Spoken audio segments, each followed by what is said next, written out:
Hello, my beautiful friends and colleagues around the world. It's Isabella Lundberg here, the World Messenger, and I'm inviting you for another discussion around, obviously, Leadership Roundtable here. And I have here my co-host join me, Larissa Reifel, which I will let her to introduce herself in a bit.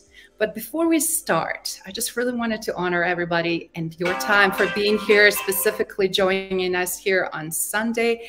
Obviously, we have major conversations scheduled for you to talk and participate and ask questions, and also to join us. We also have an opportunity to introduce you to phenomenal guests and a lot of great surprises in this dialogue.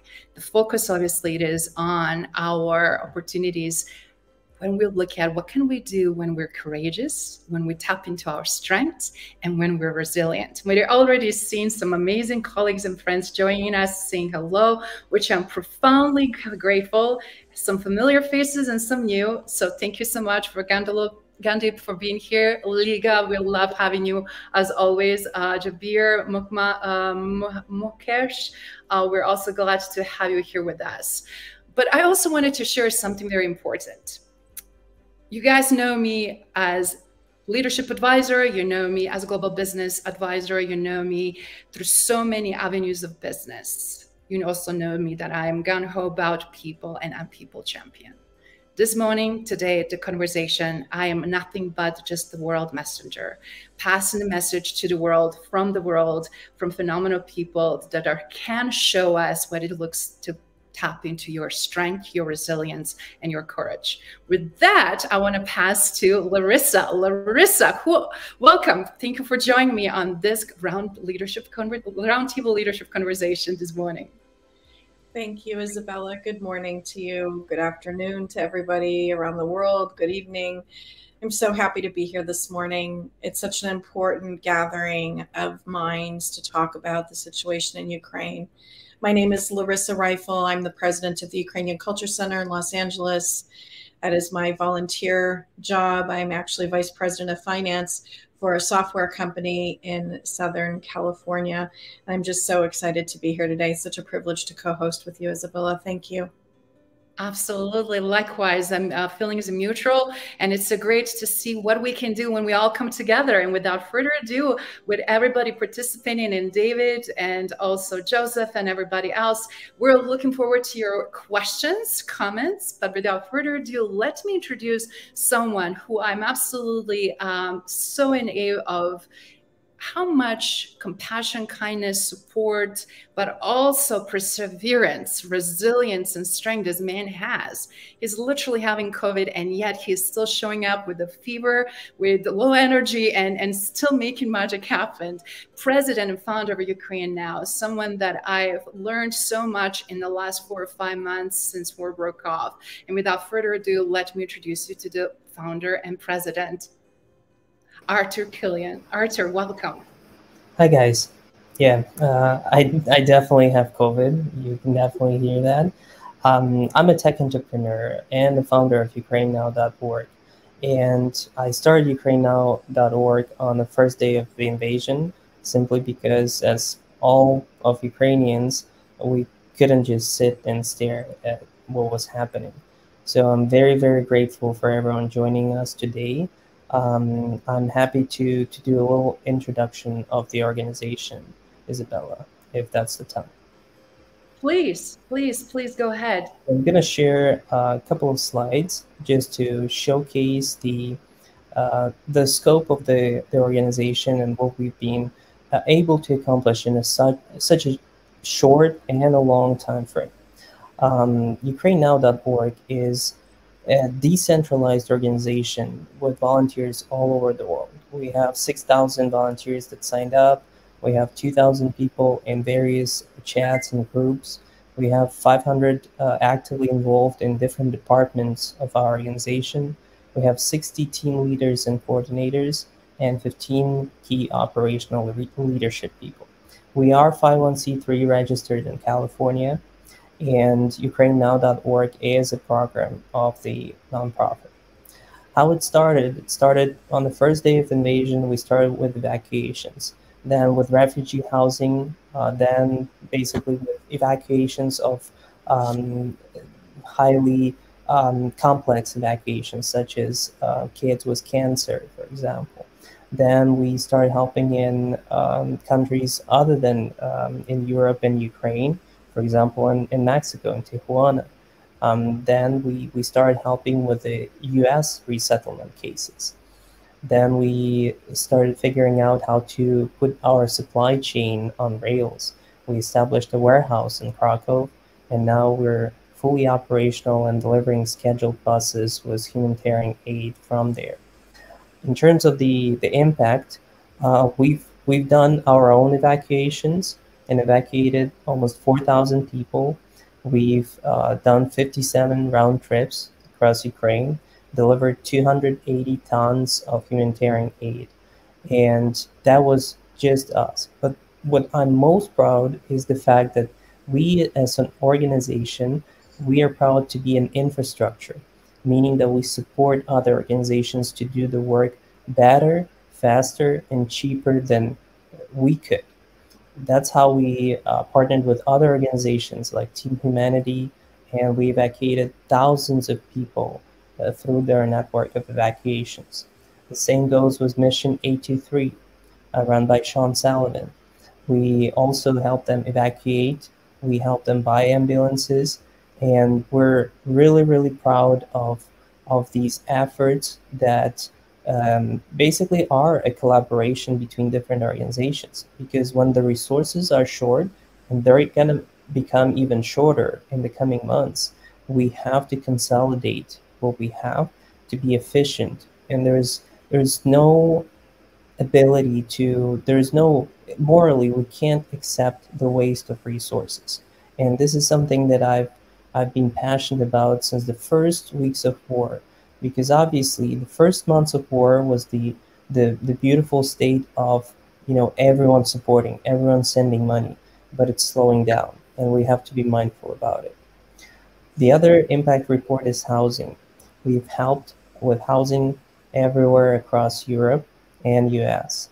I'll share this presentation after this call, but basically this is just a snapshot of some of the refugee cases that we worked on. So as I mentioned, infrastructure means that we have different departments that we are able to use as services for other organizations and volunteers. Any organization can come to us with technology needs, and we'll deliver. Any organization can come to us with security, intelligence, human resources needs. Given our reach and our pool of volunteers, if someone needs some hyper-specific talent, like a video editor, we're able to recruit them from our database of volunteers.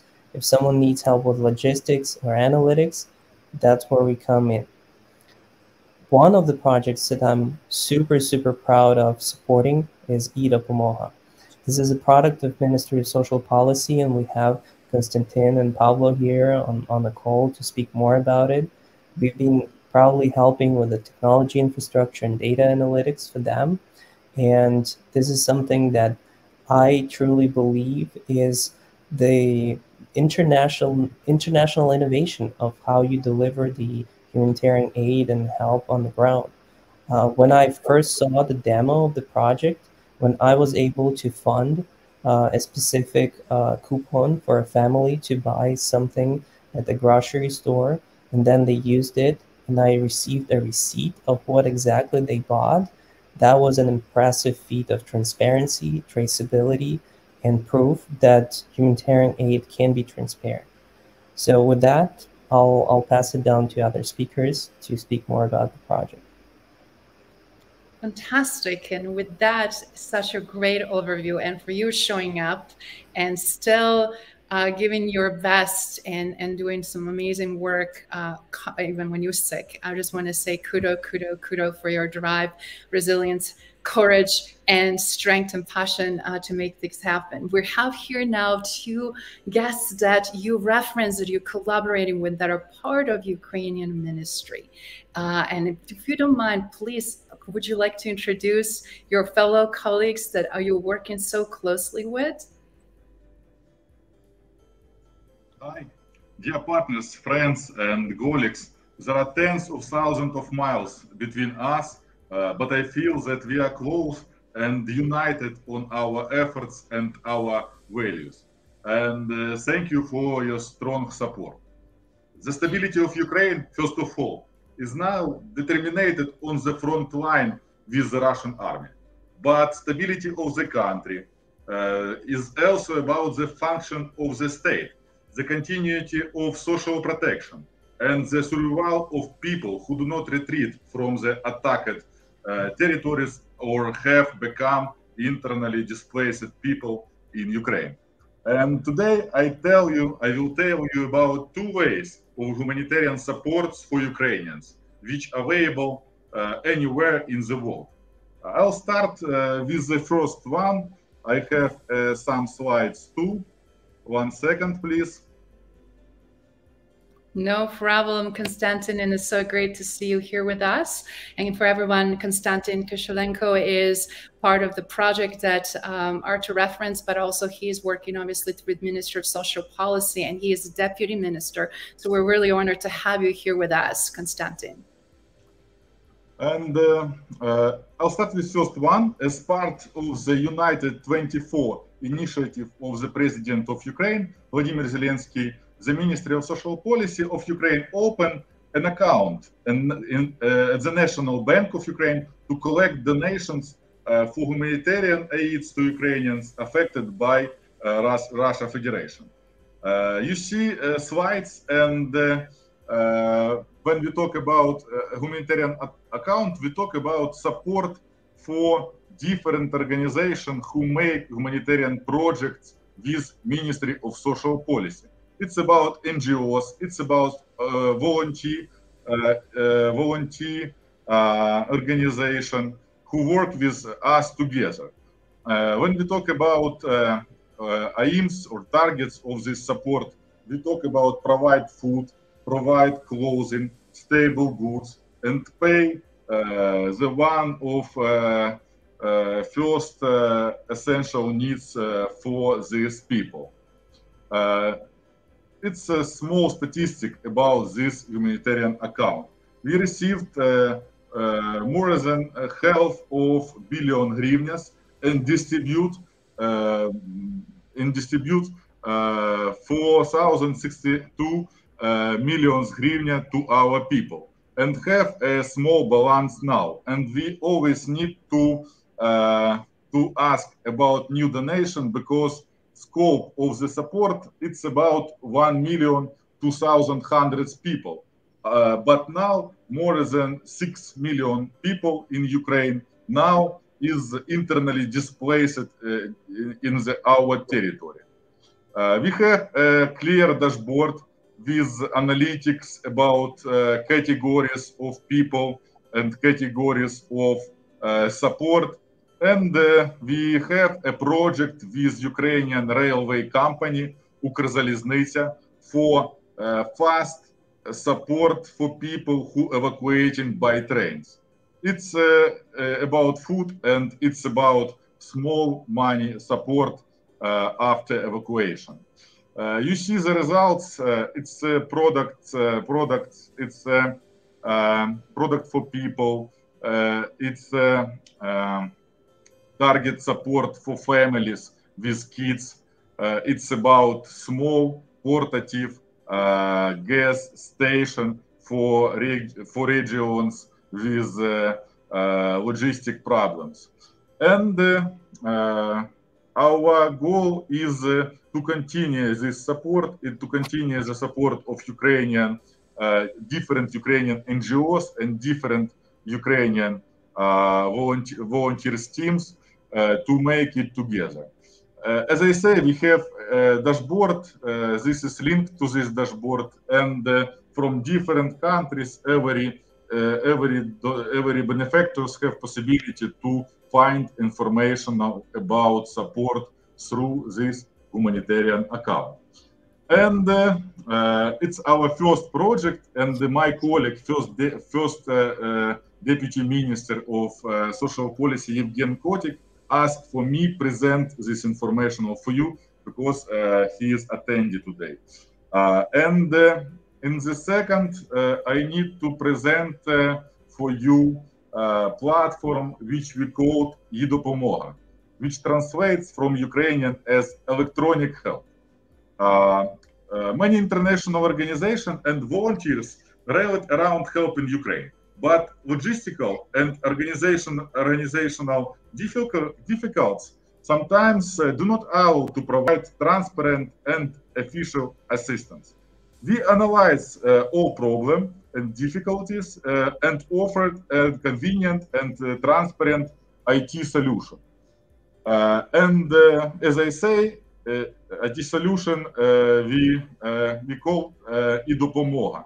On this platform, there are three main directions: support of the state for people, support from international organizations like United Nations, like Red Cross, like UNICEF, and support from private volunteers, which we will talk about now. This is about direct P2P support of people and support of the entire supply chain of food, medicine, and fuel in Ukraine. And my colleague Pavlo, the head of our ministry project portfolio, will tell you more about the functionality of this platform. Pavlo. Okay, hello, my colleagues, my friends. I share my screen. Wonderful.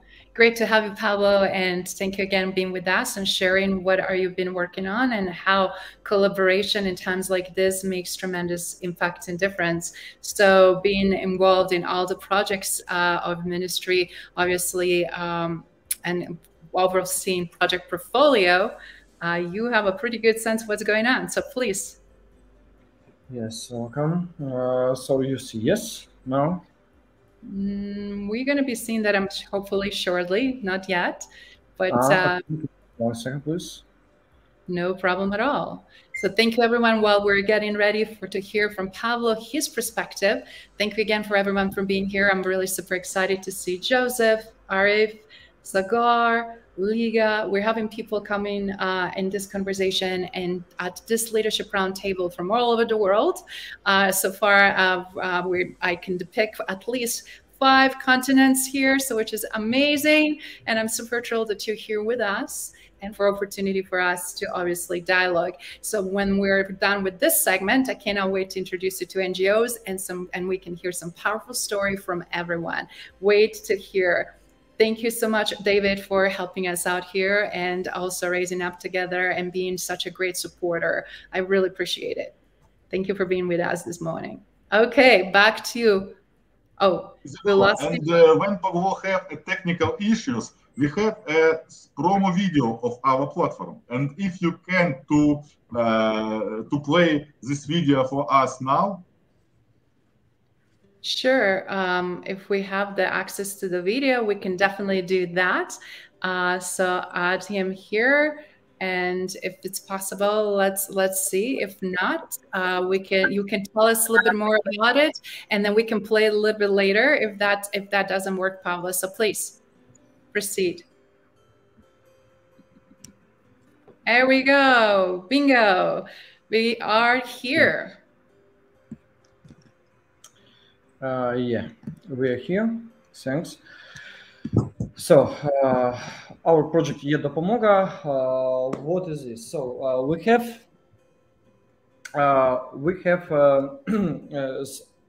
3 ways of our platform, social eDopomoga. It's help online, help to hand, and get help. Of course, help help hand to hand. It's for people who are near Ukrainian, maybe for Ukrainian, for somebody who can do this face to face to help people. But we understand that a lot of our people who could help us, they are in distance, maybe 1,000 kilometers, and for this way is help online. It's very simple. It's directly help to Ukrainian, where you can select a request and the amount comfortable, which is comfortable to you, by certificate for help, and receiver received, and you can help. Really, you can help directly in this case. We have different categories. Now, the most popular of categories is food and medicaments. So a lot of Ukrainian people, a lot of people in need, they need this one. And as a result, we work with we work with commercial retail chains, shops, supermarket, pharmacies, and in this case, you directly buy certificate for person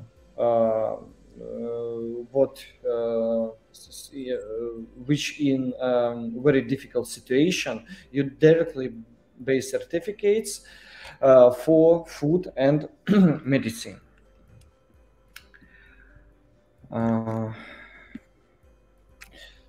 That is very powerful. And for everyone, again, it's such a new way how they are leveraging technology to help others, and innovative solutions, even the times of the most challenging environments that they're in. So take a look. Yes. We have a very interesting statistic now.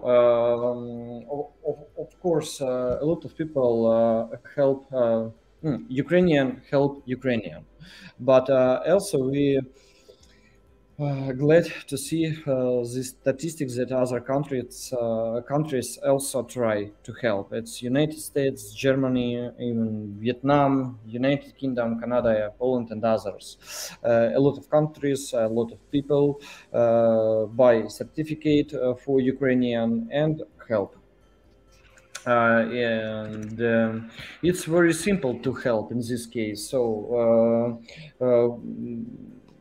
go to platform and become the philanthropist from, and select the application you want to respond, and click take to work and buy certificate. Some of this certificate, it's from maybe $7, $10, or maximum $20 now, and for Ukrainian family, it's really a good receipt, good opportunity to buy what they need, and it's really directly help. And after help, you will have a receipt report of your donate. It means that you will see check what people have bought for your money, for your donate. You will have SMS with a link for their receipt. So it's very interesting report, format of report. It's really new. Could you explain a little bit more about what the process looks like? So people come to the site, they leverage the site to donate, and then where does the money go from your site? Does it go through a bank and then to the recipient? Can you describe the process a little bit? Yes, money go directly to shops when volunteer make donates. They buy certificate in different Ukrainian shop, our partners. And as a result, people in need, they don't get money. They don't receive money. They receive opportunity to buy for this sum of donate. It's really a great opportunity for them, and they go to shop they show their SMS code or link for QR code and spend their donate. It's a very simple story. And how many business partners are you engaged with across? Now we have big retail chain. It's Fozi Group, which include Silpo, Lisilpo, Fora, Trash, and Fozi, 5 stores, 5 retail stores. Also, we're going to add ATB. It like leads in national retail chains. Yes, yes, it's true. It's national retail chains, and pharmacy. We have our 1,000 point of shops of pharmacy retail chain, and also we're going to add gas line station for people and other different category of their needs. But as you can see, 57% of needs it's food, and second is hygiene products, and third place is medicine. So we try to work firstly with these categories and grows our chain partners, numbers of partners in these categories firstly, of course. As the work continues, I think one of the things that people around the world are concerned about are supply interruptions, right, for the basic needs such as food. So as you consider your expansion of this platform, are there opportunities for retail partnerships outside Yes. Ukraine? It's a really great opportunity for Ukrainian business and for people in it, because you support not only Ukrainian people, you also support business. It's a very main part of our economy. It's necessary to support them. So I can show you next slide. Yes, it's our some of our partners, Fozi groups, pharmacy, charities, funds like Ukrainian Code Help Ukraine 22, and our support partners, UNDP and Ministry of Digital Transformation and others. That is fantastic, Pablo. Thank you for sharing and giving us sovereign insights of what people can do. I said that we now we have partnership with MasterCard, and it means that they add some for our for your donates for certificates, and people will add will have more opportunities to buy some food or medicine. And our next partner is gas line station, VOG. So this is our part of presentation. Thank you. And I want to thank you for your attention, and sorry for our English. And I think that partners and volunteers quantity on this platform higher after this event.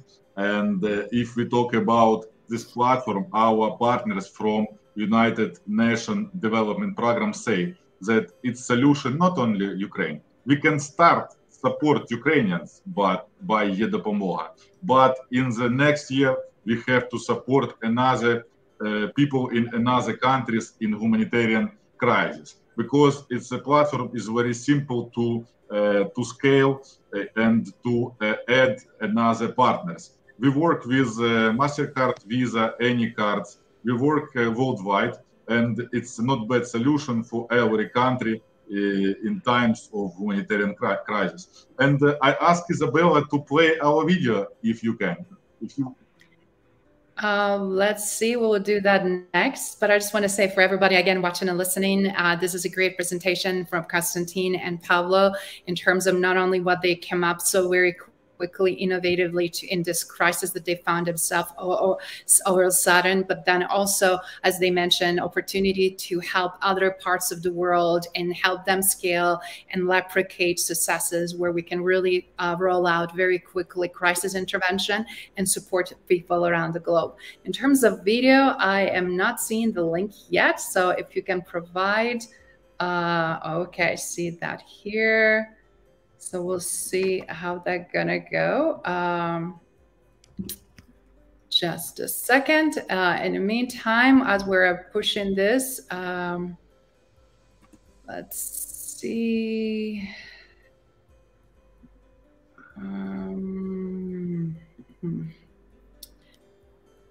Okay.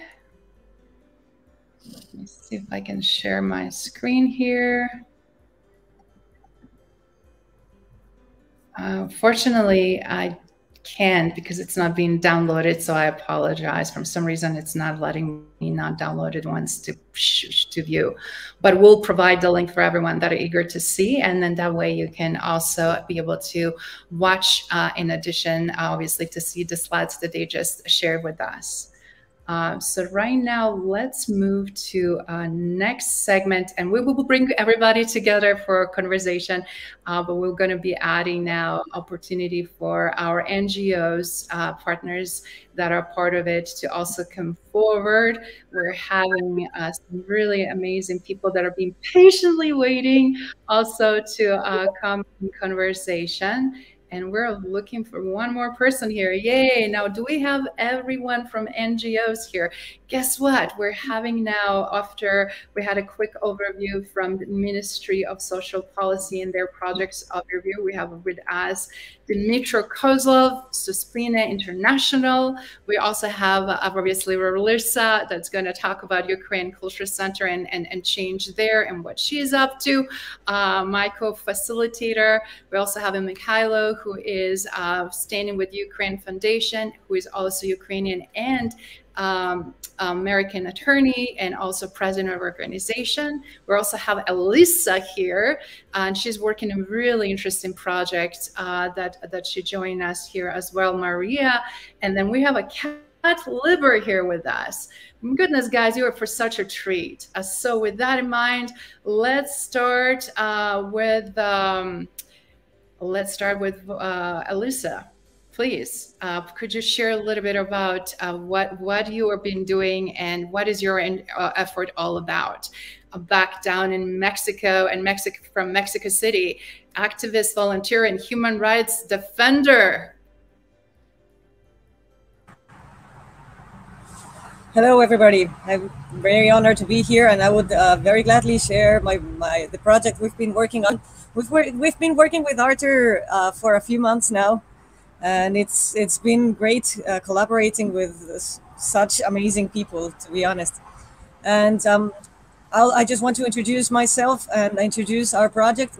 My name is Elisa Schmelkes, and our project is Ukrainian Diaspora in Mexico.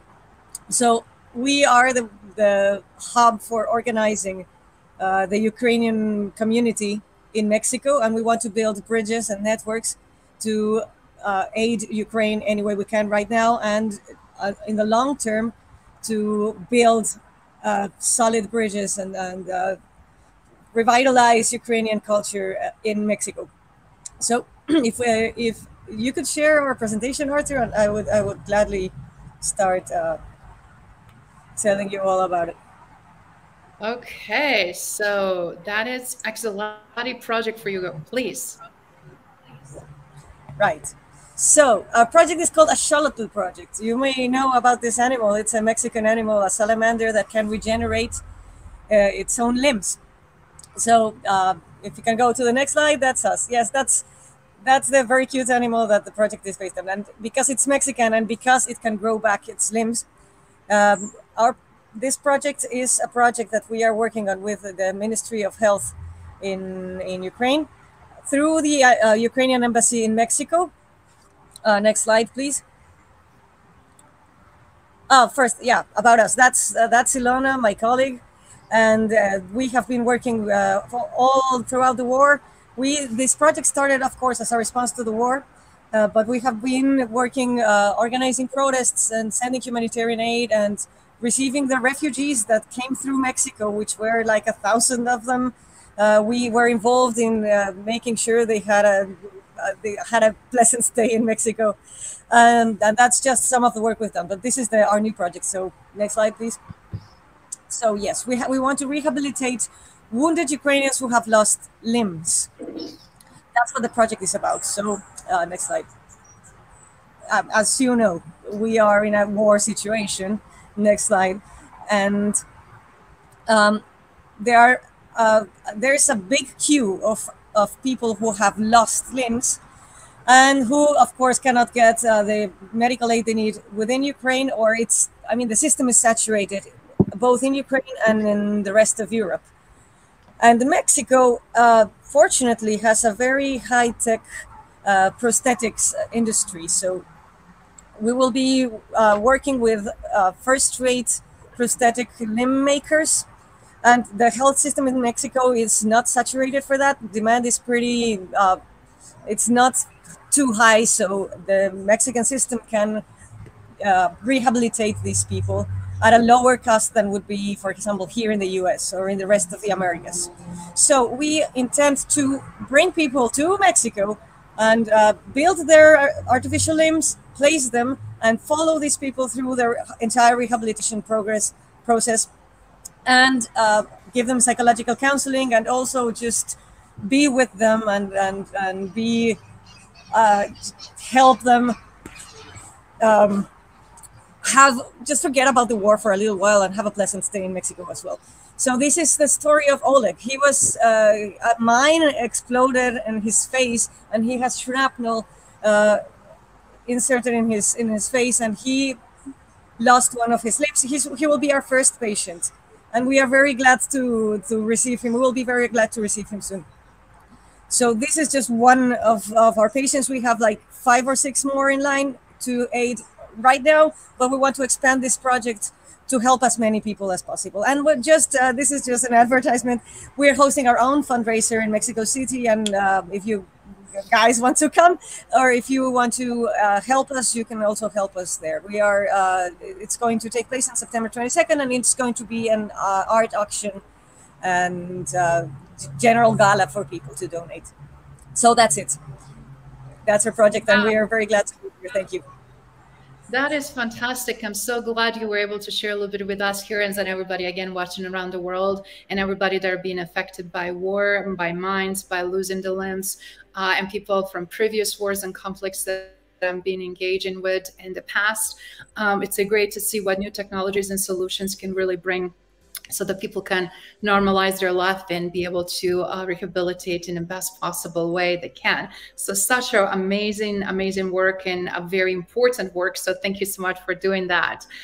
So with that in mind, we're also going to have a chance to hear from Mr.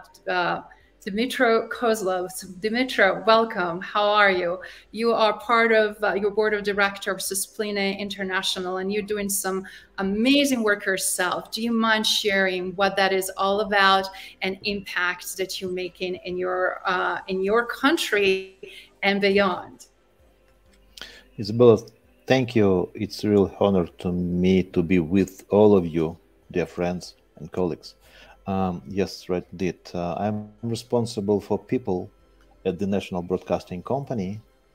Well, we broadcast 24/7 from the first second of this war. We have rebuilt our tech platform to reduce risk of bombing. Some of our regional units are occupied. Some of them are destroyed, but we still work. My company is one of the largest media group of Ukraine, is an employer for 4,000 people. So almost any story you have heard about Ukraine and people of Ukraine you may meet in our team. captives by Russians, damaged houses, ruined life and plans and dreams and all this stuff. But you know, I cannot share with you more information because my beautiful colleagues has given us a real widescreen story, and all this information field is overwhelmed with these videos and investigations and facts and so on. I will try to share with you our emotions and feelings. To tell the truth, we are frightened, we are scared, we are tired, but we are to fight. Because right the moment we Ukrainians will stop to fight, we disappeared. We disappeared as a nation, we disappeared as people, so we are to fight by all means. And thank you so much for such a great support from all over the world we have here. Well, so that's all.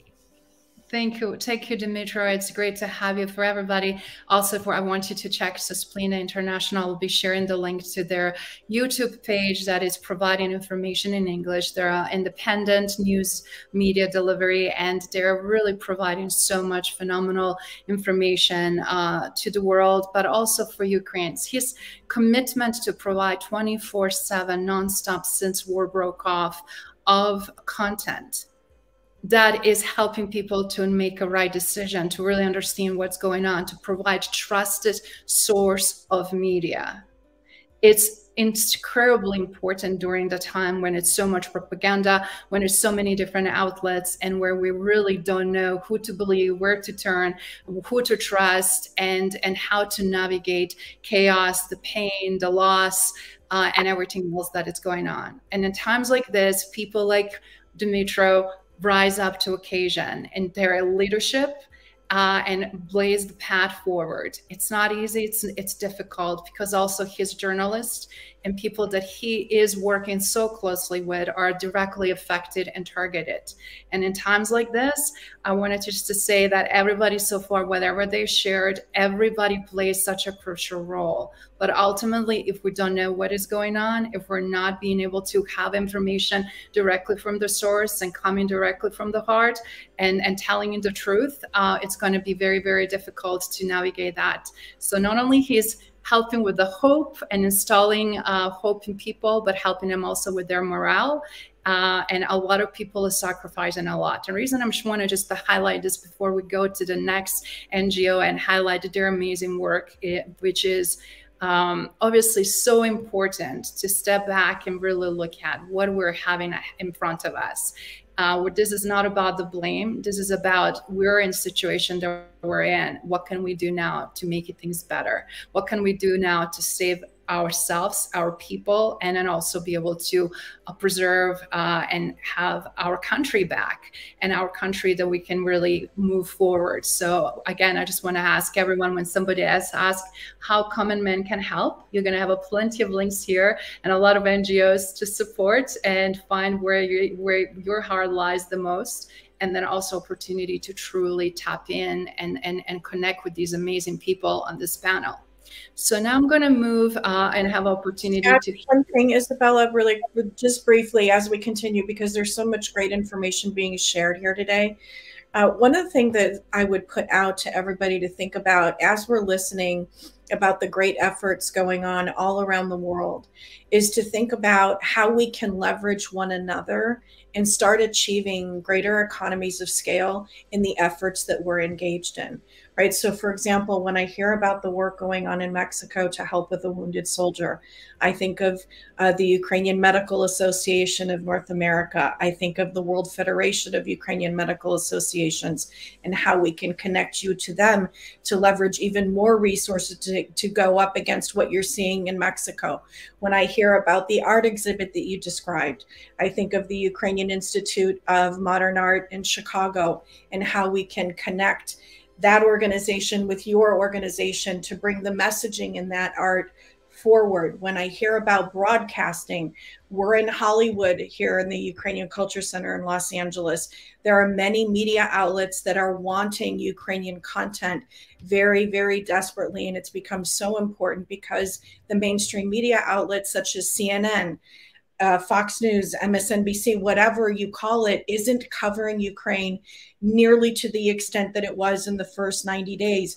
We need to keep that content front forward for everybody to see in order for this issue to remain important to people all over the world. So as you listen to people's stories, take a note, jot it down, ask me, ask anybody else on the call. Do you know anyone or any other Ukrainian organization that's involved in similar efforts, so that we can have less fragmentation and more consolidation of the global resources that are coming to bear on the war in Ukraine? I love that. I'm glad you took that time to do that. Thank you, Larissa. And I'll just double down on what Larissa said.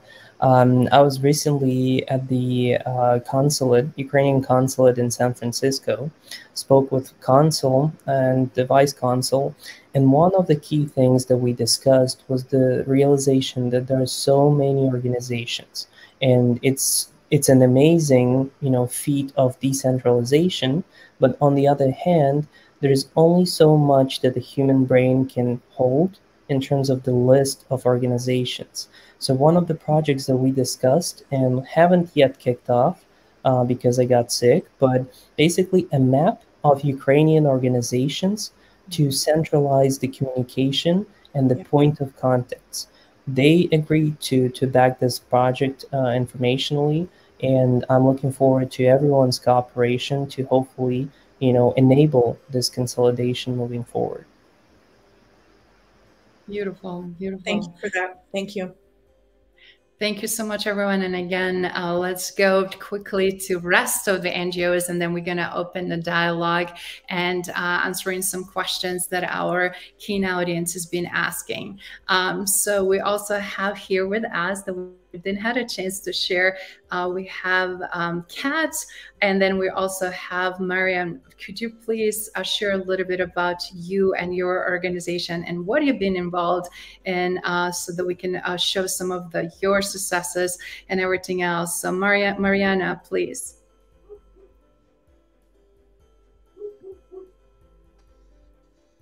Hello, everyone. My name is Mariana. I'm originally from Lviv, Ukraine, but I've been living here in Los Angeles for the past 7 years. I'm the vice president of Stand With Ukraine Foundation, and here we have Mikhailo Lavris. He's the president. So if you don't mind, I would like to pass the word to him first, and I'll add my comments later. Absolutely. So Mikhailo, please. Thank you, Isabella. Greetings, everyone. I hope everyone can see me and hear me well. It is an utmost pleasure to meet you all, albeit in such dire times. So yes, my name is Mikhailo Lavris. I'm an attorney. I'm a political activist, and I'm the president of Stand With Ukraine Foundation, which I'm very proud of. It's a great organization, and it's such an honor to be here to be able to say a few words about it. So as all of you know, today we're witnessing a war of such a scale that hasn't been seen since the Second World War. And however, this war is not just on the battlefield, it's also on information, in propaganda, and in cultural warfare directed at destroying Ukrainian lands, the Ukrainian nation, its history, language, and culture identity. So this is the definition of a nation's genocide, and regardless of what else you might have heard on the news, it is a quite badly a genocide. And if we know that if Russia won't be stopped and it is allowed to succeed, then it will proceed to other countries. So that is one of the main reasons why we started the Stand With Ukraine Foundation and do what we do. So we're a Los Angeles-based nonprofit organization whose mission is to save, support, strengthen, and sustain Ukraine, the front line of the world, freedom and peace, which is being defended by the lives of the brave. So we started as a grassroots movement before the full-scale Russian invasion, while Russian troops were amassing around the borders of Ukraine and conducting their supposed military exercise. Most of the world were spectators just waiting for what would happen next.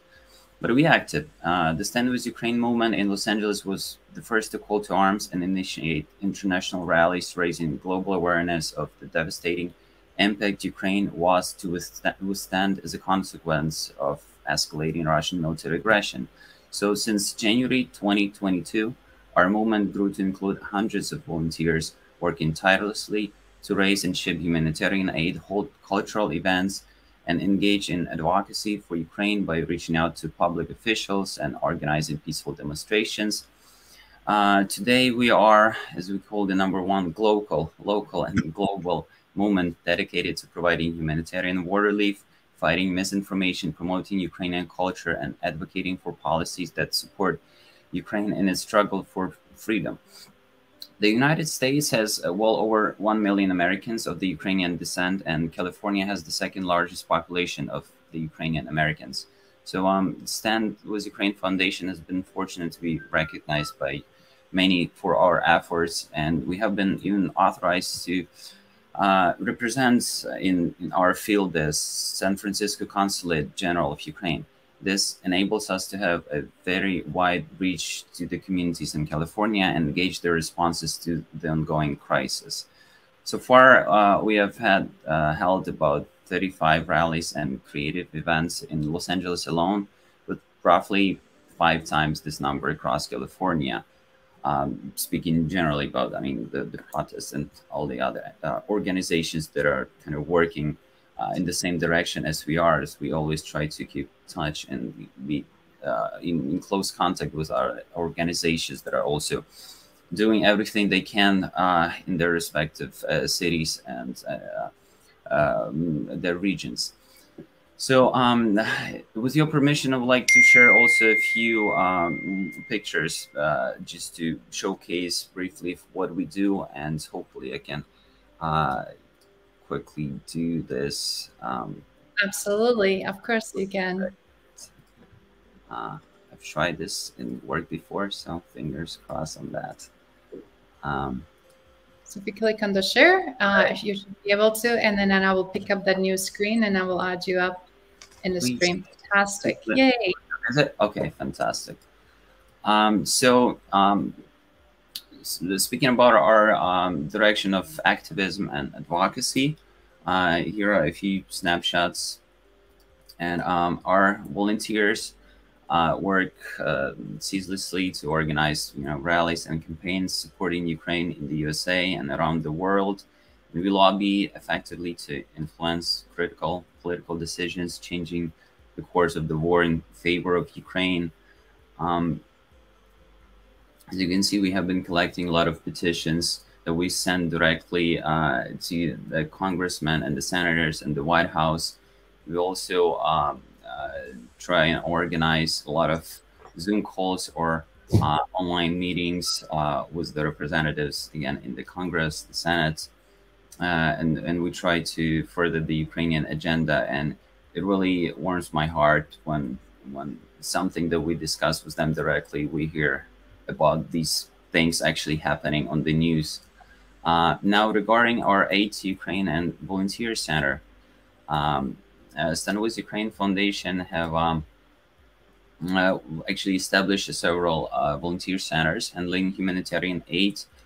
We purchase, collect, package, and ship life-saving medical aid, as well as basic military supplies, all of which Ukraine desperately needs as a result of the Russian invasion.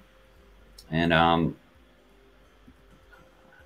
there you can see a few other pictures. And now going to the cultural diplomacy as a crucial part of our activity. We promote the Ukrainian language and culture art at our events, showcasing Ukrainian art, music, dances, movies, and traditions for the sake of our civic duty, as we are defending not only the territorial integrity of Ukraine, but our very cultural identity. Stand With Ukraine Foundation stands for the protection of cultural rights as well, which are essential to sustaining a peaceful and inclusive society.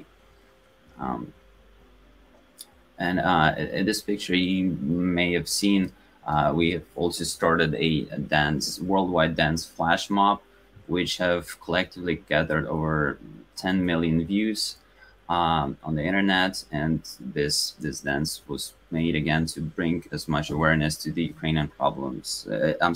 Ukrainian war, as much of the attention as possible. And what really melts my heart is that about 100 different dance groups all around the world have picked up on this dance, and it has been a viral sensation that it really helps to get the message across. And while captivating attention of folks around the world, we can also mention why we're doing this and what is still happening in Ukraine.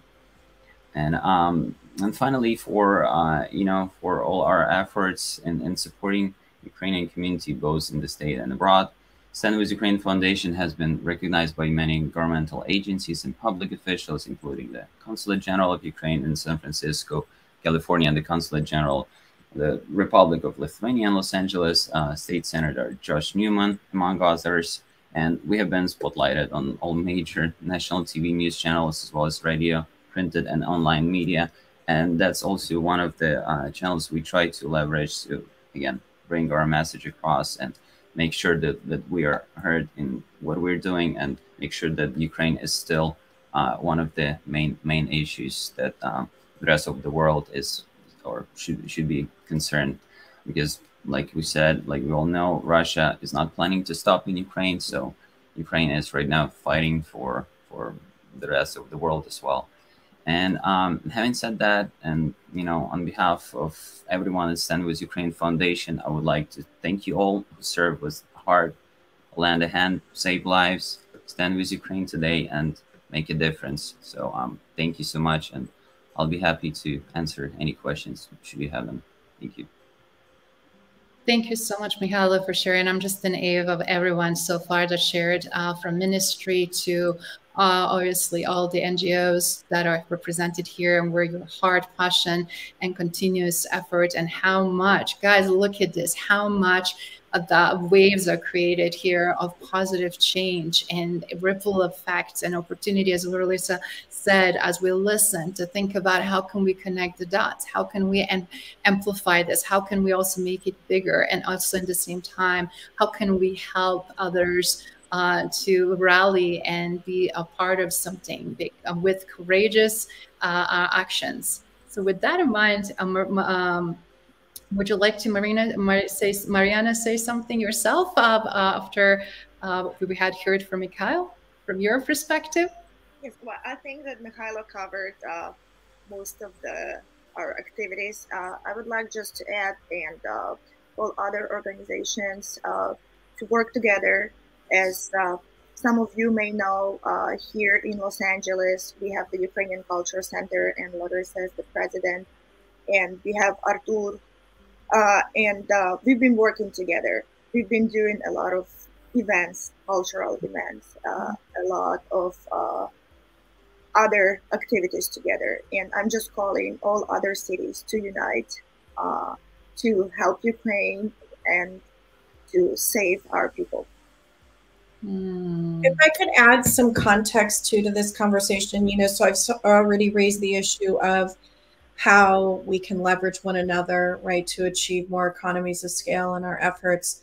But I think that we can further contextualize this for the team, for those people who are Ukrainian or who are not Ukrainian, but just to further understand how actually, if we look at previous generations of Ukrainians who escaped war and communism and the German invasion, and how that generation of people went around the world, not just in the United States, and literally put together infrastructure, Ukrainian infrastructure, churches, schools, museums, culture centers. They set up numerous institutions all over the world that can now be leveraged for this effort. And so it's amazing to look back and think that, 75 years since World War II, that we're actually relying on these institutions to do some of the things that Mihailo talked about, right? Keeping our culture alive, keeping the message out there, having physical locations to hold our events so that we can raise money, so that we can support Ukraine.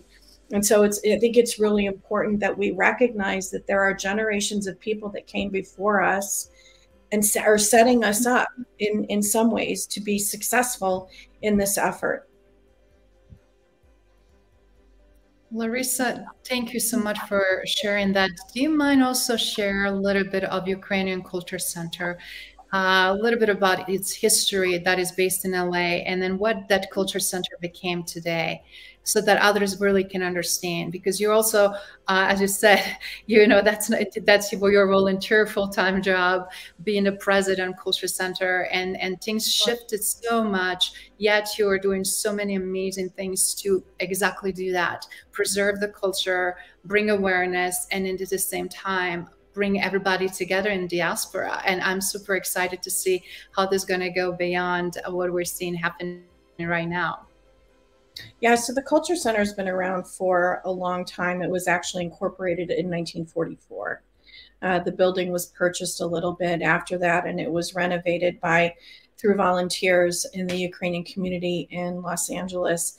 And really the charter back then was what it was for most Ukrainian institutions post-World War II. How do we preserve the language? How do we preserve our culture? How do we create an environment where we can raise our children as both Ukrainians and as Americans? And to a large extent, I think that the people that were involved in those projects have been very successful. We have multiple generations of Ukrainians in the United States who speak Ukrainian fluently. I'm first generation born here. I'm fluent. My daughter's fluent. Her children will be fluent.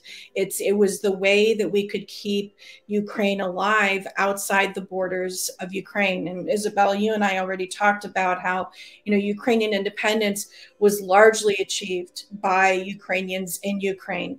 Everybody recognizes that, but the role of the diaspora mattered. It absolutely mattered. I know firsthand the degree to which my grandparents worked to help support not only institutions in the United States that were pro-Ukrainian, but also Ukrainian activities for freedom and democracy in Ukraine. And so there is, again, something else we talked about, Isabella, there is this imperative in the United States to not only support Ukraine and Ukrainian democracy, but we're honoring the memories of our own families and the work that they did to arrive at independence in 1991. We're not going to give up. We will never give up on that. And so the Ukrainian Culture Center, as a legacy of that work, has found itself in the role of not just being a culture center that's working to keep Ukrainian culture and language alive. It's now become a center absolutely aligned with supporting the war. And the work streams have been multiple, right? They've been political in nature, engaging with Congressman Schiff, Congressman Correa. They've been on the fundraising level in terms of building medical kits and getting those kits to the front lines. They've been about partnering with other Ukrainian organizations who have an organization and have ideas and have people, but they don't have a building.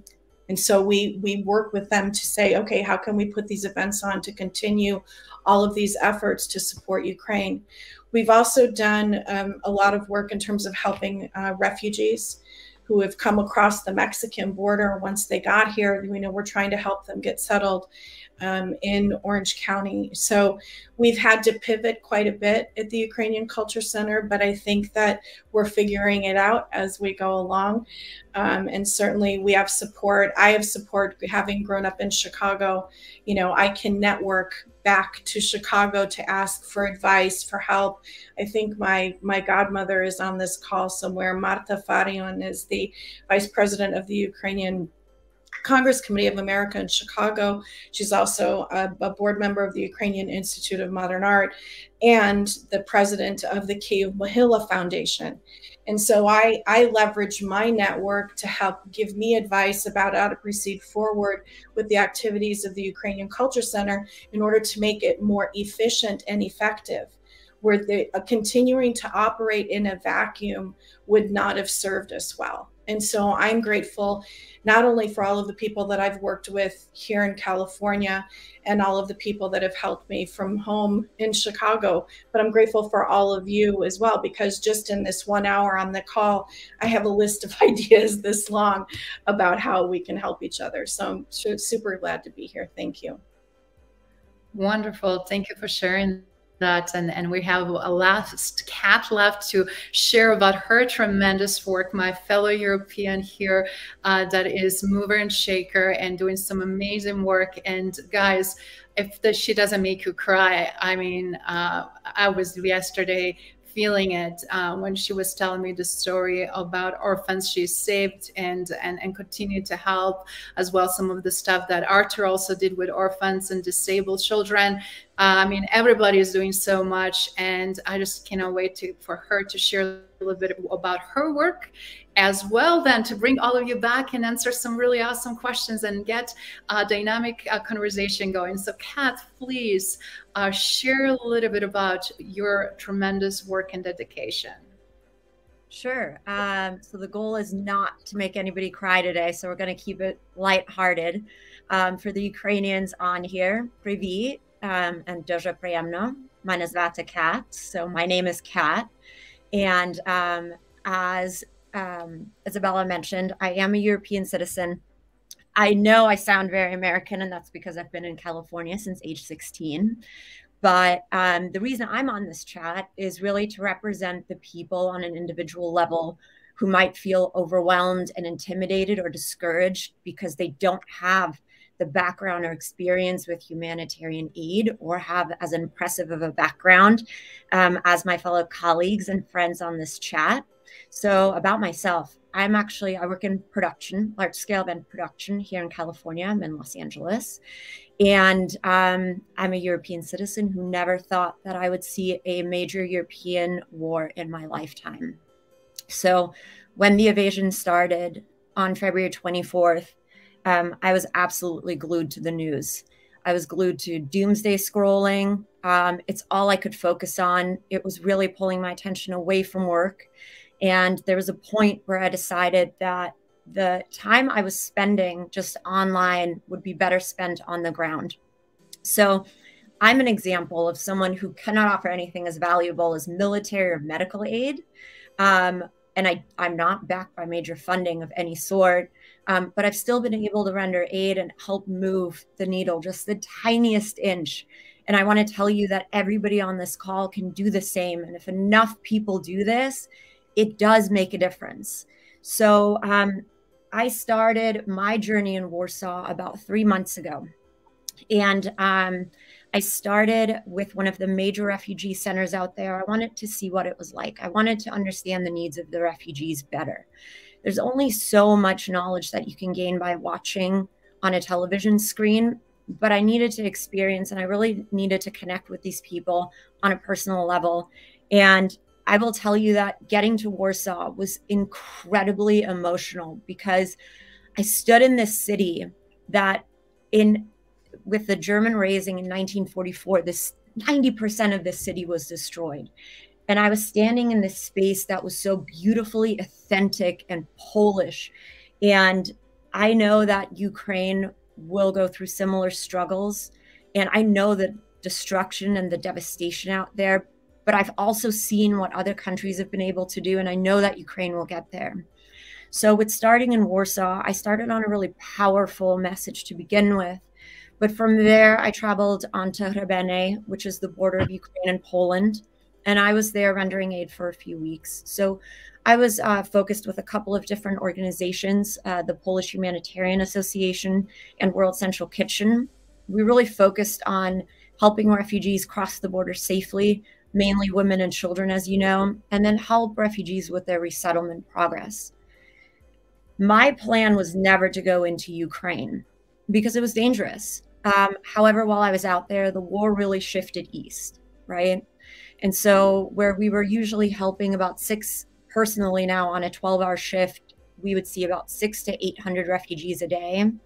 Those numbers started to dwindle. And the reason for that was when the war shifted east, a lot of Ukrainians didn't want to leave their country.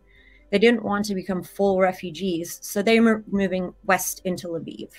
And at that point, I decided I wanted to go into Lviv, and I wanted to see what the needs were in there and how people, how the Ukrainians are dealing internally with an influx of refugees. While I was out there, I got to experience firsthand the dangers. We were shelled. I was there the night when 15 missiles headed into Lviv city center. Luckily, all were intercepted by anti-air systems, but I will tell you, it was frightening and traumatizing in many ways. And I only had to experience that for one night, but Ukrainians go through this on a daily basis. And with this experience, and what my message here is, I really was able to benefit from organizations such as UkarineNow because they offered me a networking solution. And from the first day that I landed in Warsaw, I had a UkarineNow call and immediately started connecting with people. And I encourage everybody to really get connected with this organization, because if you are somebody who feels like they don't have experience, this is a good place to start, because you will meet people with experiences and they can help you get to the next step. Sometimes all you need is a strong will and some time, and that's enough often. So I've now transitioned into helping move medical aid across the borders. I'm still helping people with their resettlement process. I want to keep the dialogue going in the news as this bad news fatigue is set in, and I really don't want the war in Ukraine to dissipate and to dissipate from dialogue. So thank you for having me here, and thank you for everybody who's sharing these stories, because you play such a crucial part in this. And secondly, I also want to help connect people to help tap into resources who want to make a difference. So I know Isabella and Artur will share all of our contact information. I'm always happy to host dialogue or to have a conversation with anybody. And if I feel that I can get you connected with the right people, I would love to be a resource for you. So thank you so much for giving me a little bit of time to speak. It's such a pleasure and an honor. And just thank you for all of the really courageous and brave work that everyone is doing. Beautiful. Thank you, Kat, for sharing and bringing that perspective, and why I wanted to, for everyone that is watching and listening and they're still here with us, to really see what is possible when somebody just have a will. When is the will, they say there is the way. And for very few of you that maybe don't know my story, I am a former survivor of the war, genocide, torture in former Yugoslavia, that also had a privilege to work with people from over 120 countries. I know what it means and feels to be a refugee. I know what it means also not being wanted, desired, or another country. I know also what it means to be left, leaving behind everything at one point in your life you knew, your loved ones, your identity, and everything, if you were lucky to escape. But also I know what it takes to be for over 3 years in the outskirts of siege city, one of the longest siege of Sarajevo, Olympic City, and what it takes also to sit and wait and try to do anything possibly you can to occupy your mind, to do something without knowing if help's going to ever come, without ever knowing if you're going to survive and see the next day, and without ever knowing if any effort you put out, even though you work and volunteer in the Red Cross, helping refugees or whatever it might be, is going to make ever difference. And I just wanted to share a global message today from my fellow survivors, who I had a privilege to hear firsthand hundreds and thousands of their stories. Every little thing matters. Actually, the little things matter the most, which is kind words, genuine hug, true concern. How are you? How can I help you? I see you. When we start seeing each other, when we see the name, when we see the voice behind that, when we see the person truly and look it into their eyes, we undeniably connect. And right now, what I'm urging you, all my fellow colleagues and friends around the world, that you joined, that you're listening, that you're watching, that you're commenting, to really look at the ways deep down in your heart, what can you do to connect on human level and support our fellow citizens, our fellow people and people around the world, but specifically right now in Ukraine, that are affecting not only what's happening in Ukraine, but rest of the world. Instead of getting angry or not knowing what's going on and looking on effect, let's look at the cause and deeper root issue and how can we play a meaningful role.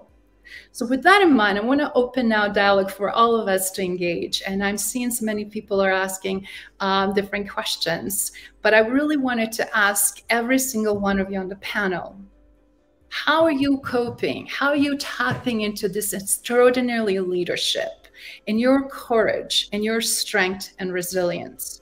Where are you driving that from, and how you can tell others to do the same so that they're not giving up and they're not feeling like their efforts, even how small or little what appear to be, are still making tremendous impact. Who would you like to start first, please?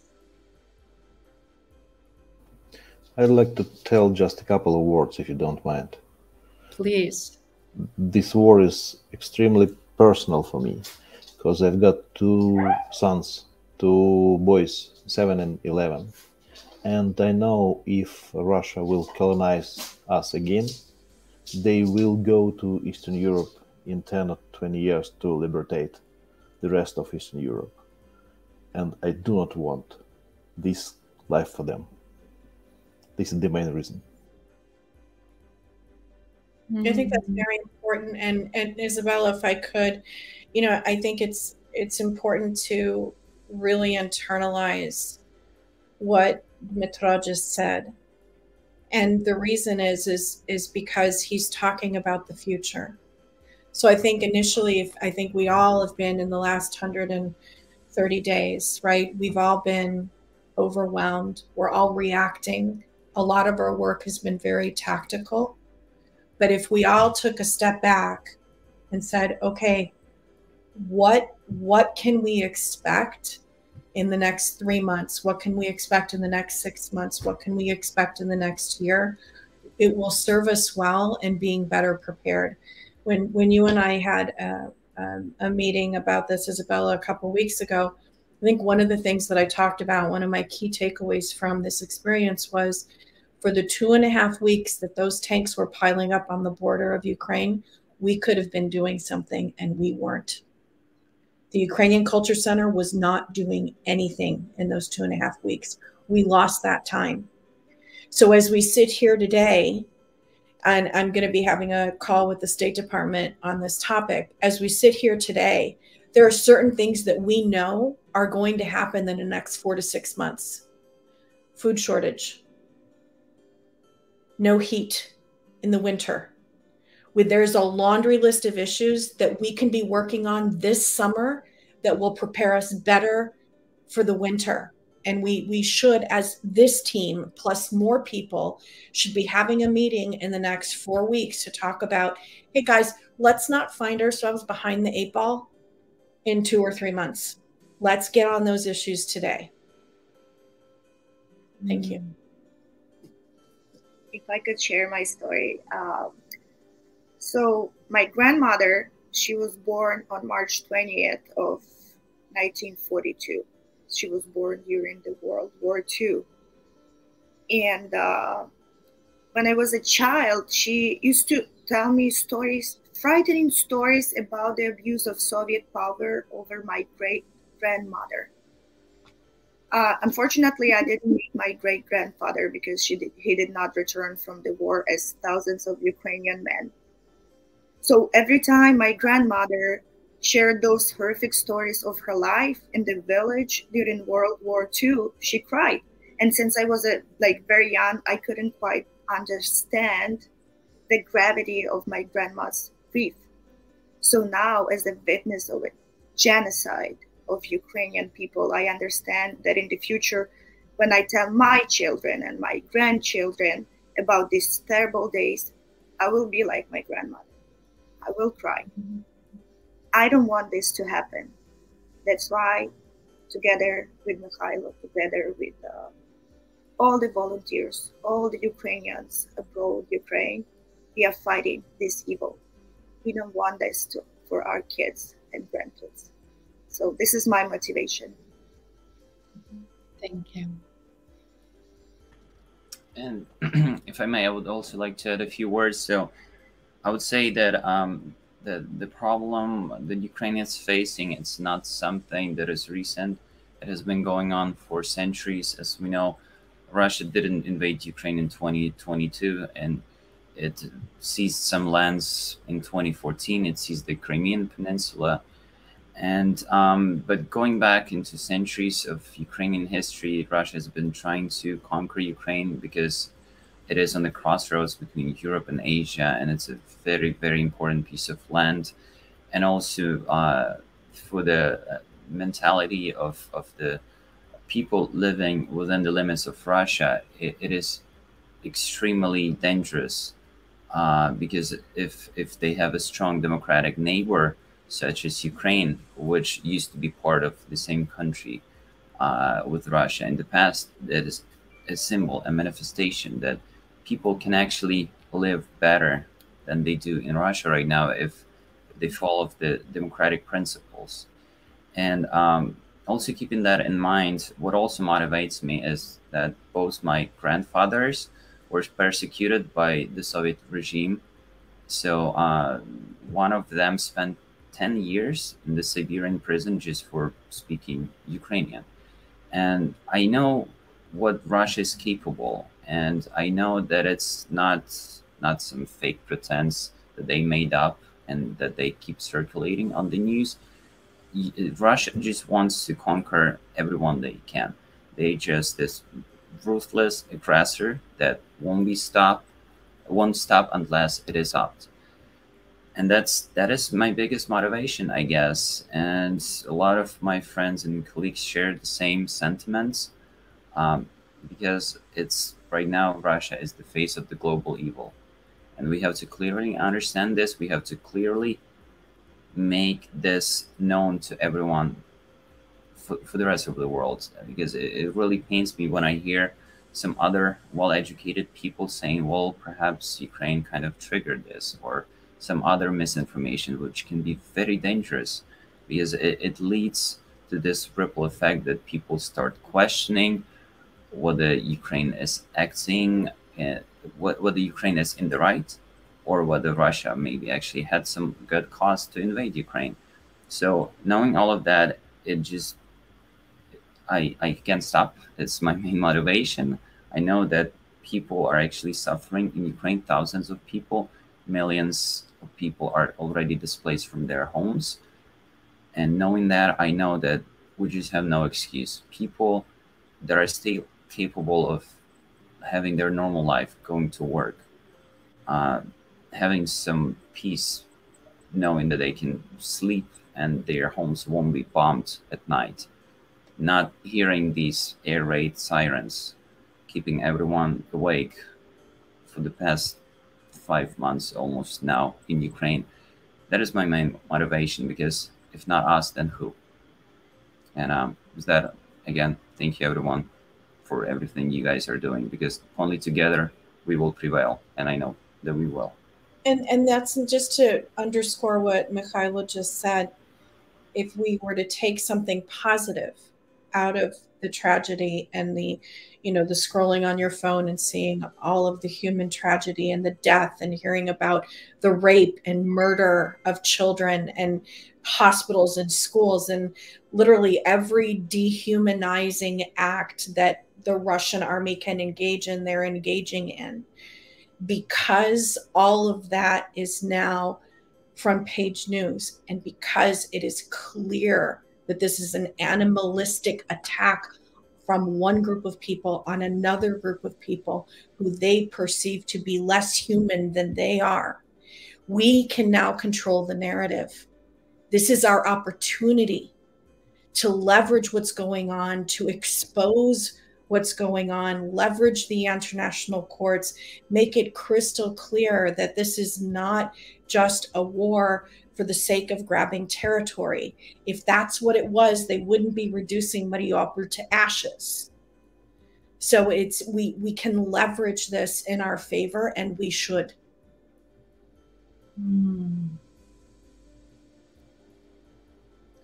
Anybody else that wants to share? I would love to share about like core motivators. It has to be about people. And that's what it is for me. And I want to share a little bit about my experience with refugees while I was over there for 2 months and with Ukrainians. So I'm going to share my viewpoint as an outsider. The Ukrainians are the most courageous, resilient people that I've ever met. But more than that, they are the kindest people I've ever met. And let me tell you, I was there when we received the first round, that first Red Cross bus that got out of Mariupol. I was there when we received that bus of refugees. I also received 3 buses of 90 orphans from Mariupol. And the amount of children that we saw that had endured 22-plus-hour bus journeys, the amount of people that were fleeing with maybe just a trash bag full of belongings. And now, by the way, they're sitting on a border. They've been on a bus. They're frightened. They're exhausted. I did not meet one single person that was rude and that didn't stop to practice gratitude. And that's the message I want to share. So in the hardest moments of their lives, I want to show you what they did. When they got back on the buses, as we were moving them into Poland, they would run off the bus and hold you, and we cried together. And they left with so little, and they still wanted to give. I cannot tell you how many Ukrainian flags I have now in my house that were gifts. I got hand-woven Ukrainian tapestry. I had women hand make me these beautiful bracelets. But I want to show you this. There was an old gentleman that I was helping, and we talked for a while. And his house was destroyed by the aggressor, and completely destroyed, and he just barely got out. And he picked up this piece of artillery, which is a piece of the artillery that smashed through his home. And he said he felt he kept it on him because it gave him good luck, because he didn't know how he got out alive. And then he gave it to me. And he said, I'm out now, and I want you to carry this with you. This is now to keep you safe and to give you good luck. It's incredible. This is incredible. And I'm telling you, every person that I met was like this. And if anybody deserves help on a human level, it is people like this that are selfless and that are really out to help other people feel good. And so I encourage everybody, show the gratitude, reciprocate, and just show love. It goes so far. Thank you, Kat, for sharing that. Again, human story. This is all about human connection, human story. As I mentioned earlier, seeing people, truly seeing their faces, recognizing their names, understanding there are humans and who are their stories and what they're dealing with. So when we stop, when we take all the anger and all the other blame and all the reactions and all the different stories and media and whatnot, and really just strip down on human level and look at each other, what do we see?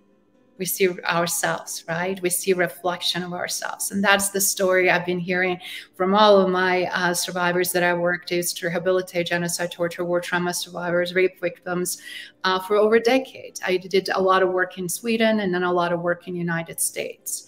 And as what Kat said, it's interesting. One thing I also wanted to say among survivors, people that endured the most, it's so true. They're the sweetest, kindest, nicest people because they know what that is all about. They know what it takes to prevail in times of evil. And they have so much wisdom. They're the people to learn from. They're the people to also tap into their strength. And they're the people also to ask for advice and tap into their wisdom. Because how do we overcome this, right? One step at a time, and more united, more connected, the better.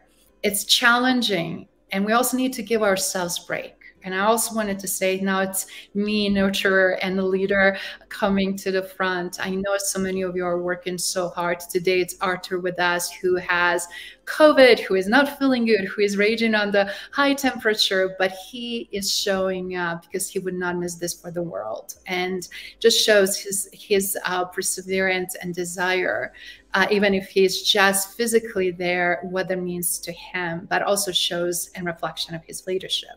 I also know that every single one of you are working super, super hard on top of everything that is going on. And everybody else that is watching and listening. And I know that we're fatigued from news, fatigued specifically from pain, because we wanted something positive and uplifting. But only thing is, I have to say, I remember in those 3 years or over 3 years, not literally sitting, but being, you know, in confinement where I could not really go much far and do many things, always thinking, what can I do? And how can I, you know, better either my own individually personal life and the life around my fellow citizens or around in my own community. There was an era before even internet. There was an era before all of the amazing opportunities that we're still seeing and having. So I highly urge, one of the ways you can also help others, connect with them and offer just conversation. Hold space for them to share. Offer opportunity also to have them to tell you what they may need.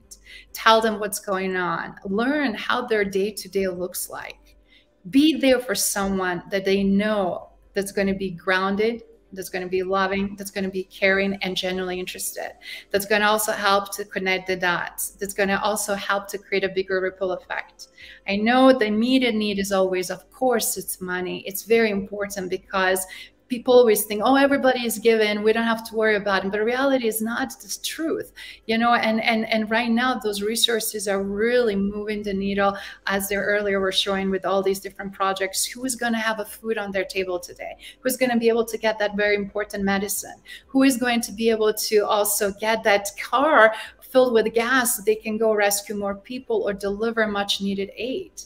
Everybody is doing so much beyond and above their own capacity. And I also wanted to urge every single one of you is do self-care.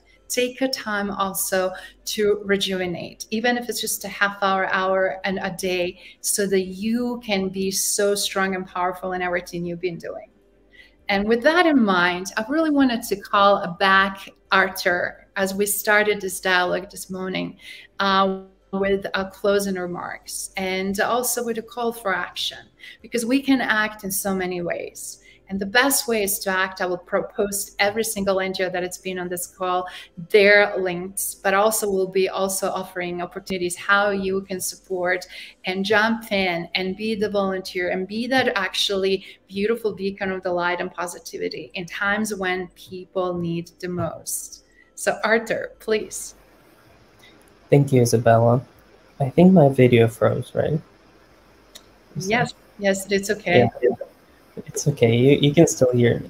Yeah. So my closing remark will be rather philosophical, but what gives me real power is seeing the power of individuals, seeing it every single day, seeing how much we're all capable of, whether it is, you know, getting a Starlink from SpaceX in a matter of 24 hours because we urgently need it in Tijuana, or getting an AI supercomputer from NVIDIA because we have to help Ukrainian government and security forces and volunteers on the ground with some computational needs, or being able to deliver the medical aid that just, you know, was impossible to deliver to the region that we were hoping for. It's, you know, that power of individual is something that definitely empowers everyone around it. And this is something that I want to encourage, just to celebrate that, to be able to share those wins with the community, with the press, with the journalists that you know, because as everyone mentioned, there's less and less about Ukraine in the news. You know, in the first months of the war, it was super easy for me to go on Fox News, on BBC, on USA Today, and deliver those interviews. Now it's impossible. It's you know, it's just impossible to break through the noise of all the craziness that is going on in the world. And that's why we have to rely on individuals delivering these stories, the stories of refugees, either here in US or in Mexico or in Europe, or displaced people in Ukraine. So that's my closing remark and the call to action. Of course, I highly encourage everyone to sign up as a volunteer at our website, UkarineNow.org. And thanks everyone for being here. Wonderful. And closing remarks from you, Larissa. Obviously, you've been such a great supporter, not only on UkarineNow.org, myself and Artur and Kat, but also so many others, and then being beacon on the light, what needs to be done in diaspora. So we're wanted just to say the diaspora is coming strong, Dimitro, and everybody that are in trenches in Ukraine now, including Kostiantyn and everybody else. We're not just extracting information, we're also really we're arming ourselves for the connecting the dots, as Kat mentioned, and being phenomenal resource and supporters so that we can get things done much more efficiently, much more centralized, and much quicker, because again, speed is of such a huge importance. So Larissa, please. Thank you, Isabella. I just want to congratulate everybody on their efforts. I think as I look at everybody on this call, most of us are probably only 1 or 2 degrees of separation from what's going on in the front lines. So, the stories for us aren't just what we see on the news. The stories for us are the people that we know, the people that we talk to, and it's a lot to carry with you every day. I think, like most of you in the beginning, I didn't sleep very much. I only would sleep 3 or 4 hours a night because there was so much to do. And you walk around and you think, well, if they're not sleeping and eating, then I'm not going to be sleeping and eating. But unfortunately, that's not how the diaspora is going to be the most successful. We can be more successful if we do what Isabella said, which is a little bit of self-care, but also combine that with leveraging one another's organizations, leveraging the infrastructure that's already in the United States as far as Ukrainian organizations go. Let's really make the most of what we've got. Let's connect as much as we possibly can, and then let's start having some forward-thinking conversations. Those would be my recommendations to this entire group, because being in a constantly reactive state is unsustainable. And I think everybody is coming to the conclusion that this is going to be very long, very drawn out.